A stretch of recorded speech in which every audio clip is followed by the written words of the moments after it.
Hello, dear friends. Welcome to this program, Our Moments with God, Our Moments with the Word of God, Our Moments with the love, mercy, and compassion of God, Our Moments also with the holy ones of God. And every day we have some saints of the other that we mention, though there are many other saints that the church remembers every day. But not all of them are so famous or have very noteworthy history behind them. And I also invite you to be co-missionaries with me by simply sharing the videos with your friends, family circles, and other groups, and ask them also to subscribe to the channel so that our effort to make videos on the daily reflections of the Bible may reach a wider public. And it is always important to also turn your attention to yourself and see where exactly you stand vis-a-vis your relationship with God and with the divine. And please subscribe to the channel and also write your comments below so that the algorithms work in that way that if you write and like the videos, it reaches more people. Thank you.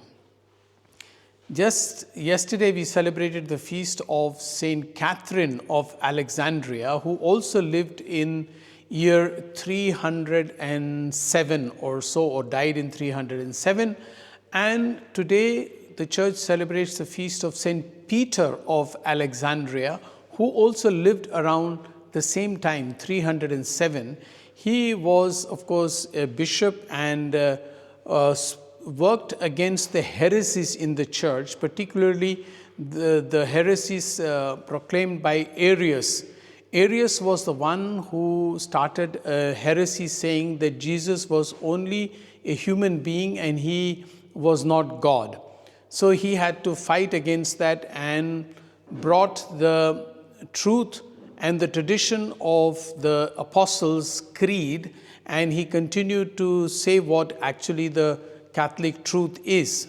And it is said that he practiced freedom of speech himself, was strong in defending the church and church's truth and teachings. And according to some of the tradition, it is said that the Western values of freedom of speech and of democracy is based basically on the life of Saint Peter of Alexandria, who was also eventually martyred.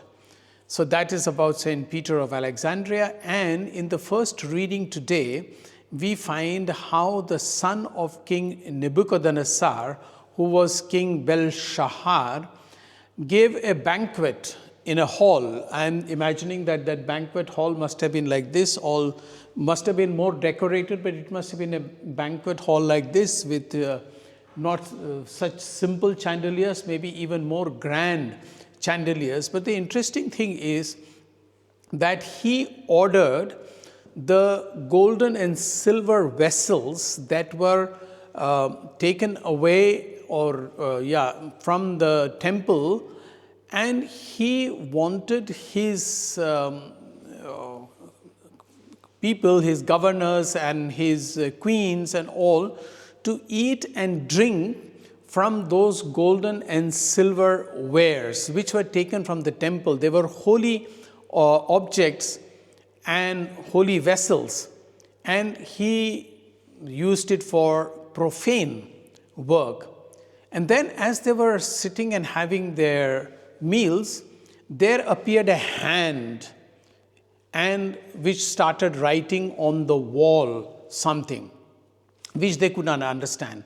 So what he did, he called Daniel. This book reading is from the book of Daniel. So Daniel was called, who was, of course, given special wisdom and talent from God, from the Spirit, to interpret dreams and things that were not ordinary available to people. And this happens to us as well. I must just point out before I go further that often God speaks to us, and unless we pay attention, we are not able to understand. And sometimes we may not even even when we pay attention, we may not be able to understand. Then we need to go to somebody who knows better, who has studied the scriptures, or who spends more time in prayer to ask for what these signs might mean. So finally the king calls Daniel and asks him that you have been a very special person, etc., and you have the power to interpret the message of God. So what does this writing mean? And Daniel, without mincing words or without being afraid of what the king might do, he interpreted that you, king, have broken the law of God, you have profaned things, and that your kingdom will soon come to an end, and other kingdoms will take over. And this is what Jesus is also saying in the gospel, particularly when we think of St. Peter of Alexandria, that in my name you will be persecuted. This persecution is going on particularly in India more and more, but also in many other countries.